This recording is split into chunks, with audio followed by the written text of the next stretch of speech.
হয়েছিল জাস্টিস শুভ্রা ঘোষের এজলাসে, রাজ্যের অপদার্থ মন্ত্রী চন্দ্রিমা ভট্টাচার্য নিজে এসেছিলেন, যেটা তার কোনো আসার কোনো এথিকই ছিল না, তাকে কোর্ট ডেকে পাঠায়নি।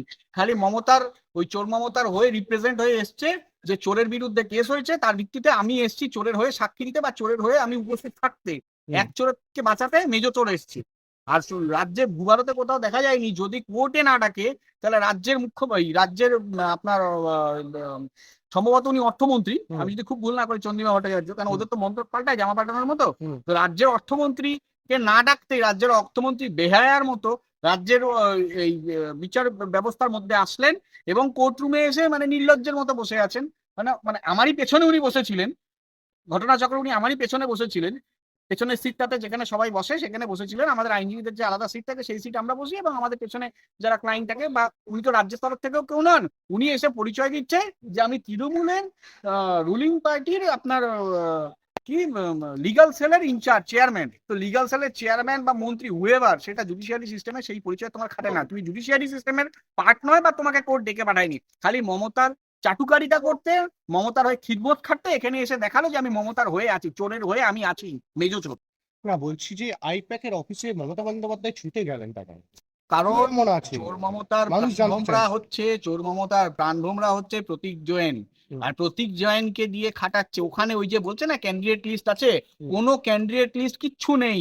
যখন ফাইলগুলো সিজ করে নিয়ে বেরোচ্ছে, ওই চোর মমতা ফাইলটা যখন স্ন্যাচ করে নিচ্ছে, তখন ওই স্ন্যাচ করার সময় যখন অন্যান্য মিডিয়া কভার করছে, তখন দেখছো ওই ফাইলের মধ্যে গভর্নমেন্ট অফ ওয়েস্ট বেঙ্গল লেখা। তাহলে গভর্নমেন্ট অফ ওয়েস্ট বেঙ্গল লেখা একজন ইন্ডিয়ান পলিটিক্যাল অ্যাকশন কমিটি বা আইপ্যাকের প্রতিষ্ঠাতা সম্পাদক বা হুয়েভার কর্ণধার ডাইরেক্টর হবে হয়তো প্রতীক জৈন, তার বাড়িতে কি করছে, তার অফিসে কি করছে, সে গভর্নমেন্ট অফ ওয়েস্ট বেঙ্গলের কোন জায়গায়, সে কোন পদে আসীন, কোনো আসীন নয় আসলে। তিনি নাকি তৃণমূলের ইনচার্জ, মুখ্যমন্ত্রী মমতা বন্দ্যোপাধ্যায় তো বলে দিয়েছে। আরে বাবা, উনি তৃণমূলের ইনচার্জ হতে পারে, ওই চৌর্যবৃত্তি পার্টির ইনচার্জ, উনি তো গভর্নমেন্ট অফ ওয়েস্ট বেঙ্গলের ইনচার্জ না। তাহলে ওনার ঘরে গভর্নমেন্ট অফ ওয়েস্ট বেঙ্গলের ফাইল কি করছে?